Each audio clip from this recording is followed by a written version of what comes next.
Hello Young Justice fans, Dark Superboy here again with another video for you based on my favourite superhero series, and it's finally here, the second half of Young Justice Phantoms, and I'm going to react to the entire arc today, so let's begin. What? Okay, first things first, obviously I'm not going to put the footage of the entire arc there. It's way too long for you guys to watch, but I'll throw in the best bits and reactions to any events in particular episodes, and I'll show down here which episode I'm watching, and at the end I'll still do suggestions and theories of what's going to happen next in the rest of the season. We've got another letter for the hidden message. We've got invitation to KNEE. So we've got the invitation to methinks kneel before someone, kneel before Zod. There hasn't been any references to Zod, so I'm a bit confused if that is there. But hopefully next arc, if we get another couple of episodes together, we might be able to finally figure out what is going on. But in the meantime, got this lovely episode, 3 episodes to watch. I'm so excited. Let's get started. I'm sick. We're opening on. Oh, okay. It's a callback, right? So this is going to spring off of Calder's, what Calder did from this point. Okay, yeah. There's a big time jump. Oh, yeah, to the cutscene. Red scene. Oh, this is from the clip we got, and yeah, down we go into very depths. There's the cave. If you don't know what I'm talking about, you guys should subscribe, because I provided a clip very early, a couple of weeks ago.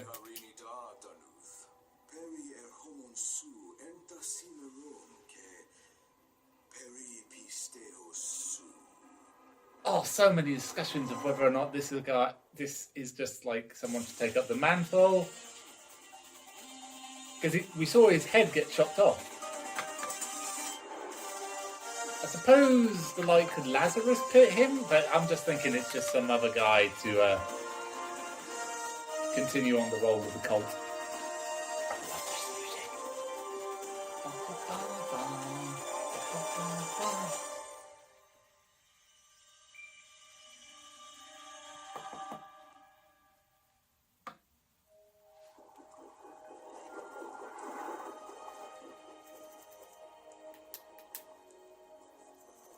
It's just Zeta blooming now. Oh! Lagoon Boy and Arthur.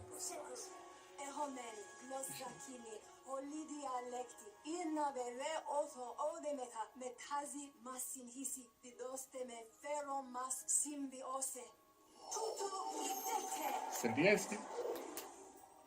Delegates of the great city-state. Help me! I'm completely surrounded! Never fear, Lagoon!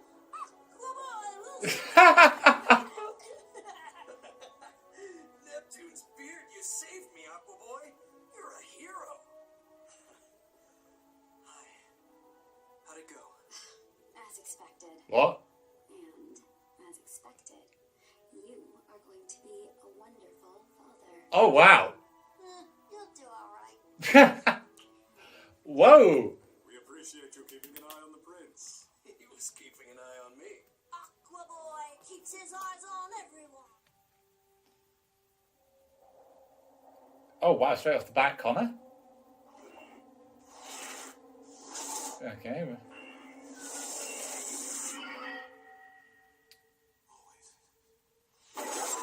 Oh! Okay, and he's naked. He doesn't have the scar. Phantom Girl. But my cabinet and I believe we have viable solutions if we work together. Okay.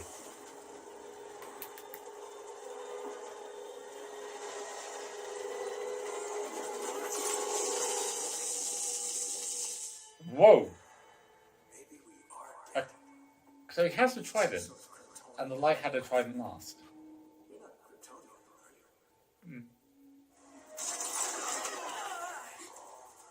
No, don't get involved. Don't get involved.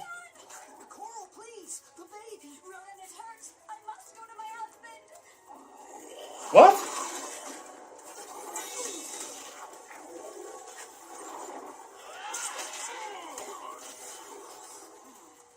Move! My wife and husband are there! What? We will all be fine if Ocean What? is stopped. It's too powerful! I can't do it! Who was that man? Who in all the seven seas could command such power and defeat me? I do not know. But please calm yourself. You are injured. And in the end, you will triumph, my prince. Do not call me prince. I reject that title.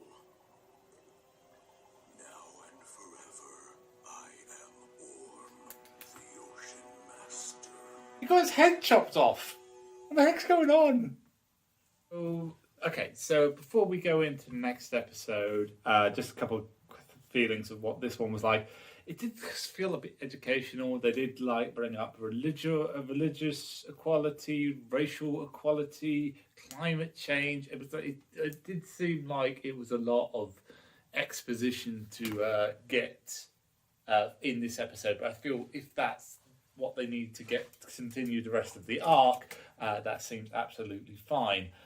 References of Topo and King Shark. I thought that was just going to be a one-off, but no, they seem to be relating a lot of events that happened in the Young Justice tie-in comics together, because all those people that are on the council were indeed school friends, and you saw an adventure they had together of purists, which is where the mentioning Wind said about being a purist comes from. They had an adventure saving Queen Mira from the Ocean Master. Now, as to his return, the Light had the trident, they had Ocean Master's body, and they know the brief history of the people of Atlantis. So it could be that they've put Ocean Master back together just for him to play a bad guy, for them to seed in another person that is a good guy, or to take over the realms of Atlantis. And since the original king of the Atlantean continent was a descendant of Vandal Savage, it could be that he's found an offspring similar to him to manipulate, to raise as the next king, to rule all the seven kingdoms as a member of the Light. Shocking of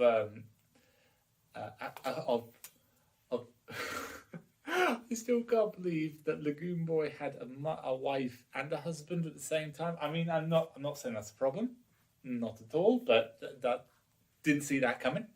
And Connor in the Phantom Zone, because obviously what I'm thinking is Phantom Girl was able to get to Connor and shifted him out of phase before the explosion, and they are stuck in the Phantom Zone, which Phantom Girl has actually been able to travel to in not only the comics, but during the Legion of Superhero series as well. They got trapped in the Phantom Zone, and she was able to phase everyone out. So maybe that's where they are. But yeah, going on to the next episode. Episode number 2. Obviously, that's about the volcano explosion in the Satana Arc. Legionnaires. Chameleon Boy. Superman, we need to talk. I think you're a little confused. We're not confused. But we do need your help. Wow, straight up asking for help.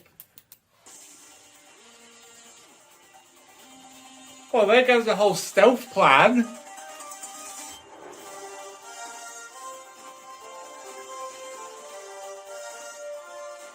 And of course, we didn't see Phantom Girl in the credits scene, so that was a big hint that she was going to be in the Phantom Zone with them. Oh!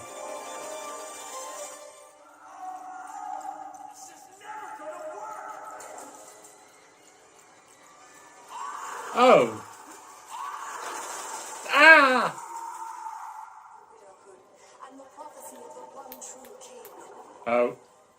from the poster. Father, you need to see this. Mother, father, I have to go. Of course. Take a break.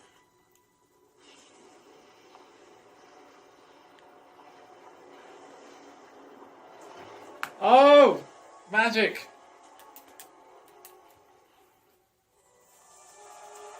So, Prophecy? of those three, could it be either this guy, new guy, Ocean Master, or Queen Mira?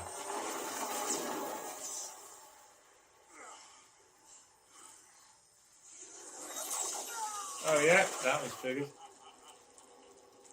Of these three,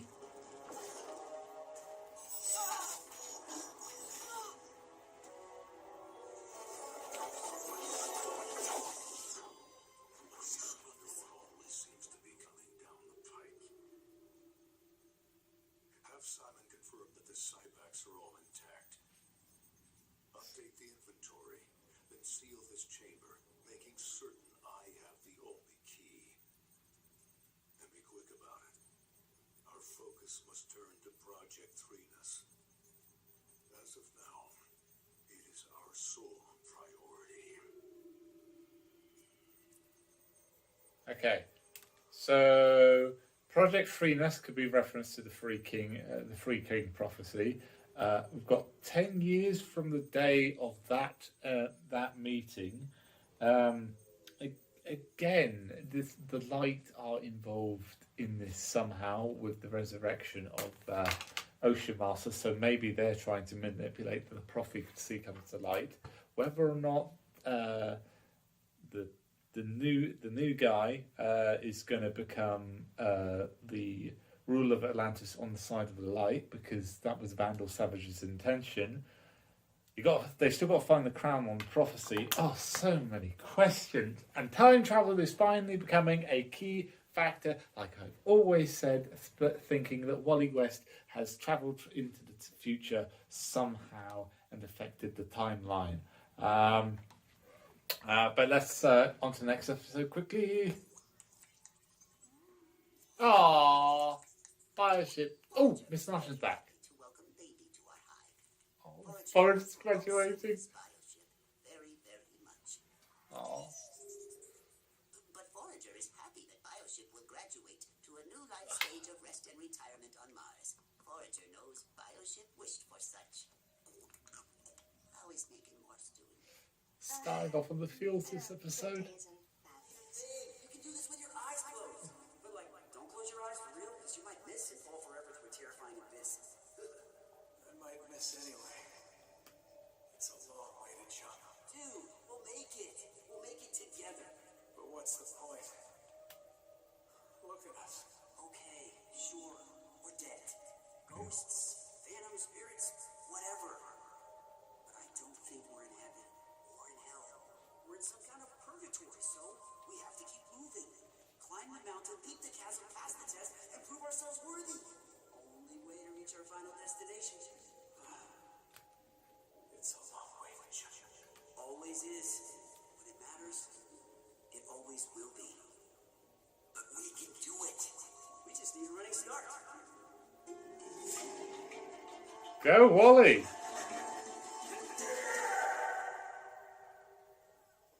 Where he's calling upon his former memories of his friends to help him get through. How many times can I tell you So it could be that Calder is actually the next king, because he was at all previous two events and is about to retrieve the crown.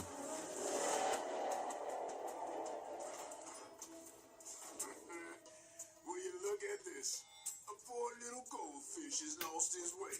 Your chum, Calderon, was here a month ago and failed to find your brother. Nothing for you to find here either, except trouble. I have some experience with trouble. Oh, not ninth try trouble. Your authority means nothing here. Sharks. My royal subjects may disagree. Sharks. Yeah, knew it. Jeez, you have nothing to fear from linen sharks. Save their teeth. Who confirmed my suspicions? captured this Orm, Danuth spent a month with him. He said Orm's memories of events after the true Ocean Master was imprisoned were spotty at best. So Danuth came to believe this Orm was an imposter. Not surprising, Monarchs. This new Orm is a clone of the original. Yeah. It was good work. If I had not been looking for it, I would not have found it. Why clone Orm? Where is your actual brother? And what is his in the Light's game? I am not sure, but I still suspect the simultaneous arrivals of both the clone Orm and the Prophecy's savior cannot be a coincidence. I need to have another chat with Lord Arian. And we have a problem. Arian has disappeared, as has Xian. No one saw them leave, and no one knows where they went. To get the crown to come back and take over. Looks back on Forager's journey to class valedictorian. Forager sees Forager's greatest lessons came not only from Forager's books and teachers, but also from Forager's identity as Fred Bug with 2 G's. Forager was once just a frightened larva foraging for friendship and a future far from home. To blend in among the Earth drones, Forager became Fred Bug with 2 G's. Eventually, Forager felt Fred Bug with 2 G's was a lie and a problem. But problems can be lessened, and this lesson taught Forager that Fred Bug with 2 G's was actually Forager's pupa stage, taking Forager to metamorphosize into a new Bug with 1 G, a true outsider, proudly standing up and out for all of Forager's Earth Hive. So now, Forager gratefully urges his Happy Harbor High School High graduating class to learn from Forager's lesson of G's, both 2 and 1. Stand up, metamorphosize, and forage the future!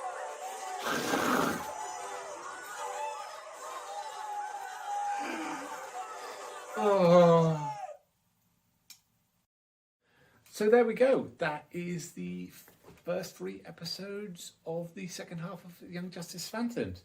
All good. I was a bit surprised thinking they had released 3 episodes for the purpose of it's going to be a self-contained arc. By Caltor's arc was just going to be 3 episodes, but clearly they're leading into a 4th, maybe a 5th 5-story arc. Whether or not they'll do that, I'm not too sure. They still got to recover the crown, get back, sort out whatever the heck is going on with this Prophecy King and the Prophecy itself, and whether or not they can stabilize the 7 sea kingdoms. 8 kingdoms. Whether or not any of this has got to do with the Light trying to regain control of the ocean, because obviously Darkseid wanted to achieve that at some point, so they've brought back Orm, gave him the trident because they originally had that, sent him in during this prophecy area to instigate people into believing that the prophecy was coming true, and they somehow, be it through direct contact or inadvertently, brought in the past king. So maybe if they can get him to take the throne whilst Aquaman and Arthur are absent, so they can't take it back from him because they've tricked everyone, Vandal Savage is going to come in and say, look, this is what they've been doing for thousands of years. The oceans are dying. We're poisoning it. Come join the Light, and together we can protect the Earth, both the land and the sea. But that's just the plot A side of things. You've also got the plot lines of the time travel reference, Phantom, the Legion, which is kicking me now that I didn't realise that that's the reason why in one of the credits in the previous episode, Chameleon Boy and Saturn Girl were just watching the text, and Phantom Girl was nowhere to be seen because she sent Connor and her to the Phantom Zone. Whilst they're in the Phantom Zone, Connor is clearly pulling off memories of his friends to keep going. I don't think that Wally West was any reference to what he was doing. I still am a firm believer he's travelling through time due to light speed theory, and with all this stuff about something happening in 10 years, I think that's reaffirming my beliefs. Other things we've got to look out for, another reference to the Cybags, Freeness, which again, Prophecy of Free is again the Light maybe proving that they are part of this king thing. It should be noted though that of the 3 people, they say 3 people, Now, most people are probably going to think it's the King Arthur, Ocean Master, and the the older king from the past. But it should be noted that Calder was there for the battle with Ocean Master and helped fight him. Calder was there when the oceans were turning red and helped protect them. And Calder is literally going to get the crown and coming right back. So maybe there might be a misinterpretation of which of the three the people are thinking of the three of the prophecy. But yeah, looking forward to the next one. That's obviously where we're going to get most of the answers to most of these questions. And I'm looking forward to it. Thank you for staying around so long. I realise this is a longer video than usual, as the fact it was 3 episodes in one go. I hope you've enjoyed it. If you've seen anything or like to comment something that I've missed, please write it in the comment section below. Please like, comment, subscribe, and as always, let hope burn bright. Goodbye.